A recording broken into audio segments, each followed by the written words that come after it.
10ാം ക്ലാസ്സും plus two കഴിഞ്ഞ വിദ്യാർത്ഥികൾക്ക് വേണ്ടി നമുക്ക് ഈ ഒരു സമയത്ത് എന്താണ് ചെയ്യാൻ പറ്റുക? മറ്റുള്ളവരെ കമ്പയർ ചെയ്തിട്ടാണ് ഇപ്പോൾ പാരൻസ് ഒക്കെ വളർത്തിക്കൊണ്ടിരിക്കുന്നത്. ഒരു റൈറ്റ് കരിയർ എങ്ങനെയാണ് ഒരു സ്റ്റുഡന്റ് ചൂസ് ചെയ്യുക? ഒരു ട്രെൻഡിന്റെ ബേസിൽ മാത്രം കരിയർ ചൂസ് ചെയ്യുന്ന ഒരു ടെൻഡൻസി. നമുക്ക് ഭാവിയിൽ നമുക്ക് ഇഷ്ടപ്പെട്ട കോഴ്സിലും ഇഷ്ടപ്പെട്ട രീതിയിലും കരിയർ ബിൽഡ് ചെയ്യാൻ പറ്റുമെന്ന് നമ്മുടെ കുട്ടികൾക്ക് കിട്ടുന്ന അവസരങ്ങളും അത്രത്തോളം ഉണ്ട്. ശരിക്കും ഒരു സാധാരണ വിദ്യാർത്ഥിക്ക് അവരുടെ സ്കില്ലിനെ എങ്ങനെയാണ് ഐഡന്റിഫൈ ചെയ്യാൻ പറ്റുക? അപ്പോൾ അതിൽ നിന്ന് ഏത് പിക്ക് ഔട്ട് ചെയ്യണം, ഏത് എടുക്കണം എന്നുള്ളത് അവർക്ക് അറിയില്ല. കരിയർ ചൂസ് ചെയ്യുന്ന ഒരു വിദ്യാർത്ഥിയുടെ ഫ്യൂച്ചർ എന്തായിരിക്കും? അവർ പഠിക്കുന്ന സമയത്ത് ചിലപ്പോൾ ഡ്രോപ്പ് ചെയ്യാനുള്ള ചാൻസസ് ഉണ്ട്. സോഷ്യൽ മീഡിയ എത്രത്തോളം ഇൻഫ്ലുവൻസ് ചെയ്യുന്നുണ്ട്? നമുക്ക് എന്തുവാണെന്ന് നമുക്ക് ആദ്യം മനസ്സിലാക്കണം. അപ്പോൾ സോഷ്യൽ മീഡിയയിൽ കാണുന്ന ട്രെൻഡ് എന്താണോ അതിലോട്ട് പോകുക.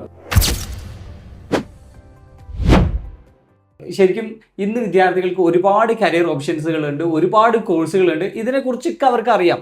പക്ഷെ എങ്കിലും അവർ കരിയറിന്റെ കാര്യത്തിൽ ഒരുപാട് കൺഫ്യൂസ്ഡ് ആണ്. എന്താണ് ഇതിന്റെ റീസൺ? അതിൻ്റെ മെയിൻ റീസൺ ഞാൻ മനസ്സിലാക്കിയിട്ട്, ടെക്നോളജി കൂടുമ്പോൾ നമുക്ക് ഒരുപാട് ഓപ്ഷൻസ് നമ്മുടെ മുന്നിൽ വരും. എക്സ്പോഷർ കൂടുകയാണ് കുട്ടികൾക്ക്. വലിയ ആളുകൾക്ക് കിട്ടുന്ന അതേ എക്സ്പോഷറാണ് ചെറിയ കുട്ടികൾക്ക് കിട്ടുന്നത്. അപ്പോൾ അതിൽ നിന്ന് ഏത് പിക്ക് ഔട്ട് ചെയ്യണം, ഏത് എടുക്കണം എന്നുള്ളത് അവർക്ക് അറിയില്ല. അതിൽ നിന്നാണ് അവർക്ക് കൺഫ്യൂഷൻ വരുന്നത്. എന്താണ് എക്സ്പോഷർ എന്ന് പറയുന്നത്? നമ്മൾ ഇന്ന് കൺസ്യൂം ചെയ്യുന്ന കാര്യങ്ങളൊക്കെ ഗ്ലോബലിയാണ്. അപ്പോൾ നമ്മൾ കോമ്പീറ്റ് ചെയ്യുന്നത് ഗ്ലോബലിയാണ്. നമ്മുടെ കുട്ടികൾക്ക് കിട്ടുന്ന അവസരങ്ങളും അത്രത്തോളം ഉണ്ട്. അപ്പോൾ നമ്മൾ ഏത് സ്കില്ലാണ് നമ്മുടെ അടുത്തുള്ളത് അതിനെ ഫോക്കസ് ചെയ്ത് പാഷനേറ്റ് ആയി പോയാൽ നമുക്ക് ഭാവിയിൽ നമുക്ക് ഇഷ്ടപ്പെട്ട കോഴ്സിലും ഇഷ്ടപ്പെട്ട രീതിയിലും കരിയർ ബിൽഡ് ചെയ്യാൻ പറ്റും എന്നുള്ളതാണ്. അപ്പോൾ അതിൽ ഇത്രയും എക്സ്പോഷർ ഉണ്ടാകുമ്പോൾ ഒരു റൈറ്റ് കരിയർ എങ്ങനെയാണ് ഒരു സ്റ്റുഡൻറ്റ് ചൂസ് ചെയ്യുക? അവിടെ കൺഫ്യൂഷൻ വീണ്ടും ഉണ്ടാവില്ലേ? മനസ്സിലാക്കിയുള്ളത് ഓരോ കുട്ടികൾക്കും ഓരോ ഇൻഡിവിജ്വൽ യുണീക്നെസ് ഉണ്ട്. അപ്പോൾ ഓരോ കുട്ടികളും വളരുമ്പോൾ മറ്റുള്ളവരെ കമ്പയർ ചെയ്തിട്ടാണ് ഇപ്പോൾ പാരൻസ് ഒക്കെ വളർത്തിക്കൊണ്ടിരിക്കുന്നത്. അപ്പോൾ ഓരോ കുട്ടികളുടെ കഴിവിലും അവർ വിശ്വസിക്കുക, അതിന് വേണ്ടിയിട്ടുള്ള സ്കില്ല് ഡെവലപ്പ് ചെയ്യുക, അതിൻ്റെ കരിയർ ബേസ് ആയിട്ടുള്ള കോഴ്സുകൾ പഠിക്കുക. കരിയർ ഡെവലപ്പ് ചെയ്യുമ്പോൾ അവർക്ക് അതിൽ പഠിച്ച് PG ആണെങ്കിലും മാസ്റ്റർ ആണെങ്കിലും ആത്മാർത്ഥമായി പഠിക്കാൻ പറ്റും. അപ്പോൾ അതിൻ്റെ റിസൾട്ട് വരുമ്പോഴും ഭയങ്കര പോസിറ്റീവായിട്ടുള്ള റിസൾട്ട് ഉണ്ടാവും എന്നുള്ളതാണ്. അപ്പോൾ നിങ്ങൾ പറഞ്ഞു കരിയർ ചൂസ് ചെയ്യുമ്പോൾ സ്കില്ല് ഇമ്പോർട്ടൻ്റ് ആണ്. അപ്പോൾ ശരിക്കും ഒരു സാധാരണ വിദ്യാർത്ഥിക്ക് അവരുടെ സ്കില്ലിനെ എങ്ങനെയാണ് ഐഡൻറ്റിഫൈ ചെയ്യാൻ പറ്റുക? നമ്മൾ ജനിച്ച് വളർന്നു വരുന്ന സമയത്ത് തന്നെ നമുക്ക് നമ്മുടെ പേഴ്സണാലിറ്റി, ഇൻട്രസ്റ്റഡ് ഏരിയ, സ്കില്ല്, പൊട്ടൻഷ്യലൊക്കെ മനസ്സിലാക്കാൻ പറ്റണമെന്നില്ല. പക്ഷേ ഇപ്പോൾ ഈ ഒരു കാലഘട്ടത്തിൽ ടെക്നോളജി വെച്ചിട്ട് നമുക്ക് സൈക്കോമെട്രിക് റിപ്പോർട്ട് വെച്ചിട്ട് നമുക്ക് ഇതൊക്കെ കണ്ടെത്താം. അപ്പോൾ ആ കുട്ടിയുടെ സ്കില്ലിനനുസരിച്ചുള്ള കരിയറും നമുക്ക് മുന്നോട്ട് നോക്കാൻ പറ്റും. അപ്പോൾ അതിൽ സ്കില്ലൊന്നും നോക്കാണ്ട് കരിയർ ചൂസ് ചെയ്യുന്ന ഒരു വിദ്യാർത്ഥിയുടെ ഫ്യൂച്ചർ എന്തായിരിക്കും? അതിൻ്റെ ഫ്യൂച്ചർ എന്ന് പറയുമ്പോൾ അവർ പഠിക്കുന്ന സമയത്ത് ചിലപ്പോൾ ഡ്രോപ്പ് ചെയ്യാനുള്ള ചാൻസസ് ഉണ്ട്. അതല്ല, ഇനി പഠിച്ചു കഴിഞ്ഞ് ജോലി കയറുന്ന സമയത്ത് അവർ ഷിഫ്റ്റ് ചെയ്യാനുള്ള ചാൻസസ് ഉണ്ട്.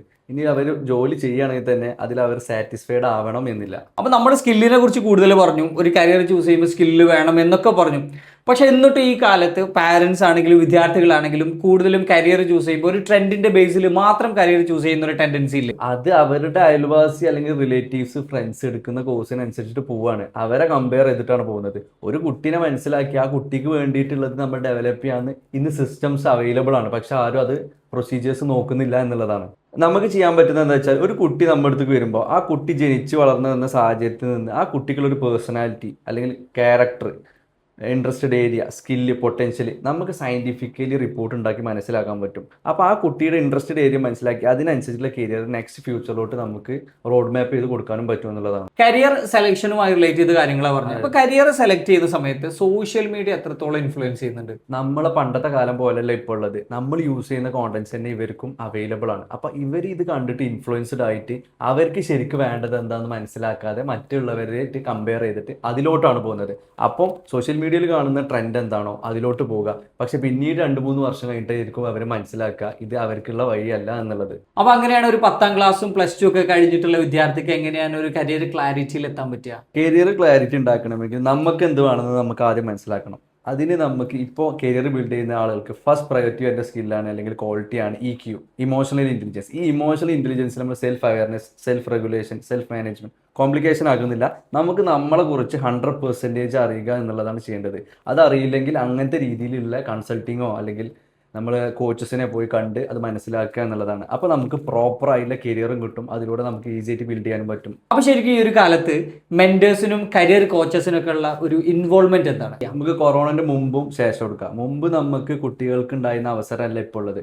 അപ്പോൾ ഇവർക്ക് ലൈഫ് എക്സ്പീരിയൻസ് കുറവാണ്, പക്ഷേ എക്സ്പോഷർ കൂടുതലാണ്. അവിടെ വേണ്ട മെന്റർഷിപ്പാണ് അല്ലെങ്കിൽ കോച്ചസ് ആണ്. നമ്മൾ ഓൾറെഡി ആളുകൾ ആ വഴിയിലൂടെ പോയുള്ള ആളുകൾ കൈ പിടിച്ച് കൊടുത്താൽ നമുക്ക് 5 വർഷം കൊണ്ട് എത്തേണ്ടത് 2 വർഷം കൊണ്ട് അവരെ കൊണ്ട് എത്തിക്കാൻ പറ്റും എന്നുള്ളതാണ്. ഒരു അധ്യാപകൻ എന്നോളം ഞാനൊരു കാര്യം ചോദിക്കാം. ഇപ്പോൾ ഇത്രയും സമയം നമ്മൾ കരിയറിനെ കുറിച്ച് ഒരുപാട് കാര്യങ്ങൾ ഡിസ്കസ് ചെയ്തു. 10ാം ക്ലാസ്സും പ്ലസ് ടും കഴിഞ്ഞ വിദ്യാർത്ഥികൾക്ക് വേണ്ടി നമുക്ക് ഈ ഒരു സമയത്ത് എന്താണ് ചെയ്യാൻ പറ്റുക? നമ്മളൊക്കെ കോമ്പീറ്റ് ചെയ്യുന്നതും കുട്ടികളൊക്കെ കോമ്പീറ്റ് ചെയ്യുന്നതും ഗ്ലോബലിയാണ്. അപ്പോൾ ഗ്ലോബലി കോമ്പീറ്റ് ചെയ്യുമ്പോൾ നമ്മൾ ഗ്ലോബലി ലെവൽ ഓഫ് എഡ്യൂക്കേഷൻ എടുക്കണം. അപ്പോൾ ലോകത്ത് സക്സസ് ആവും, കരിയർ സക്സസ് ആവാൻ വേണ്ടിയിട്ടുള്ള ഫാക്ടേഴ്സ്, മാനദണ്ഡങ്ങളുണ്ട്. ഇതിനെ കുറിച്ചിട്ട് കുട്ടികൾക്ക് അറിയില്ല. അപ്പോൾ അതിന് വേണ്ടിയിട്ട് ഒരു ജനറൽ അവയർനെസ് അല്ലെങ്കിൽ ജനറൽ എക്സ്പ്ലോറേഷന് വേണ്ടിയിട്ട് കൂടുതൽ കാര്യങ്ങൾ മനസ്സിലാക്കാൻ വേണ്ടിയിട്ടും നമ്മളൊരു വെബിനാർ കണ്ടക്ട് ചെയ്യുന്നുണ്ട്. അതിലൂടെ അവർക്ക് ഈ ഒരു ഫാക്ടേഴ്സിനെ കുറിച്ച് വ്യക്തമായിട്ട് മനസ്സിലാക്കാനും എന്തൊക്കെയാണ് സ്കോപ്പുകൾ വരുന്നത് എന്നുള്ളതിനെ കുറിച്ചിട്ടും വ്യക്തമായി ക്ലാരിറ്റി ഉണ്ടാക്കി കൊടുക്കാൻ പറ്റും. സെക്കൻഡ് സ്റ്റെപ്പിലോട്ട് വരുന്നത് സൈക്കോമെട്രിക് റിപ്പോർട്ടാണ്. ഈ സൈക്കോമെട്രിക് റിപ്പോർട്ടിലൂടെ ഓരോ ഇൻഡിവിജ്വൽ കുട്ടികൾക്കും 1-to-1 ആയിട്ട് നമ്മൾ അവരുടെ സ്കില്ല്, ഇൻട്രസ്റ്റഡ് ഏരിയ, പൊട്ടൻഷ്യൽ എല്ലാം മനസ്സിലാക്കി കൊടുത്തിട്ടുള്ള കരിയർ ഏതൊക്കെയാണെന്ന് ഓപ്ഷൻസ് പറഞ്ഞു കൊടുക്കും. അപ്പോൾ അവർക്ക് ഫൈനൽ റിപ്പോർട്ടിലോട്ട് എത്തുമ്പം അവർക്ക് മനസ്സിലാവും, ഓക്കെ ഞാൻ ഇങ്ങനെയുള്ള ഒരാളാണ്, അപ്പോൾ ഈ ഒരു ഫീൽഡിലോട്ട് പോയാൽ ഒന്നുകൂടി റിസൾട്ട് ഉണ്ടാക്കാൻ പറ്റും, കരിയർ ഡെവലപ്പ് ചെയ്യാൻ പറ്റും എന്നുള്ളത് നമ്മൾ മനസ്സിലാക്കി കൊടുക്കും. തേർഡ് സ്റ്റെപ്പിലോട്ട് വരുന്ന സമയത്ത് കൺസൾട്ടേഷൻ ആണ്, 1-to-1 കൺസൾട്ടേഷൻ. നമുക്ക് ഓഫ്ലൈനായിട്ടും ഓൺലൈനായിട്ടും കൊടുക്കാം. ഇവരുടെ സൈക്കോമെട്രിക് റിപ്പോർട്ട് എടുത്ത് ഓരോ ആളുകളായിട്ടും കസ്റ്റമൈസ്ഡ് ആയിട്ട് അല്ലെങ്കിൽ പേഴ്സണലി സംസാരിക്കുമ്പോൾ അവർക്ക് ഫ്യൂച്ചറിലോട്ട് വരുന്ന കരിയർ റോഡ് മാപ്പിൽ അവർക്ക് അവരെങ്ങനെ സെൽഫ് സെല്ല് ചെയ്യുക എന്നുള്ളതിൻ്റെ ടെക്നിക്സുകൾ പറഞ്ഞു കൊടുക്കും. അവർ പഠിക്കുന്ന സമയത്ത് എങ്ങനെ സൈഡ് ഹസിലായിട്ട് നമുക്ക് പൈസ ഉണ്ടാക്കാം എന്നുള്ളതും അല്ലെങ്കിൽ ക്യാഷ് ഉണ്ടാക്കാം എന്നുള്ളതും, പഠിച്ചതിന് ശേഷം എങ്ങനെ നല്ല സാലറിയോട് കൂടി നല്ല കമ്പനീസിൽ കയറാം എന്നുള്ളതിനെ കുറിച്ചിട്ടുള്ള സെൽഫ് സെല്ലിംഗ് ടെക്നിക്സ്. ഫൈനൽ സ്റ്റെപ്പിലോട്ട് വരുന്ന സമയത്ത് നമുക്ക് കരിയർ സക്സസ് റോഡ് മാപ്പ് എങ്ങനെ ഉണ്ടാക്കാം, അതിലൂടെ നമ്മളൊരു 5 വർഷം കൊണ്ട് എത്തുന്നത് 3 വർഷം കൊണ്ട് എങ്ങനെ എത്താം, അതെങ്ങനെ ടൈം എഫിഷ്യൻ്റ് ആയിട്ട് യൂസ് ചെയ്യാം, ഇതിന് സ്മാർട്ട് ഡിസിഷൻസ് എങ്ങനെ എടുക്കാം, ഇതിന് വേണ്ടിയിട്ട് എങ്ങനെ മെൻറ്റർഷിപ്പുകൾ കൊടുക്കാം എന്നുള്ളതിൻ്റെ ബ്ലൂ പ്രിൻറ്റ് നമ്മൾ കൊടുക്കുകയും ചെയ്യും. അതിന് വേണ്ടിയിട്ടുള്ള മെൻറ്റർഷിപ്പും നമ്മൾ കൊടുക്കും.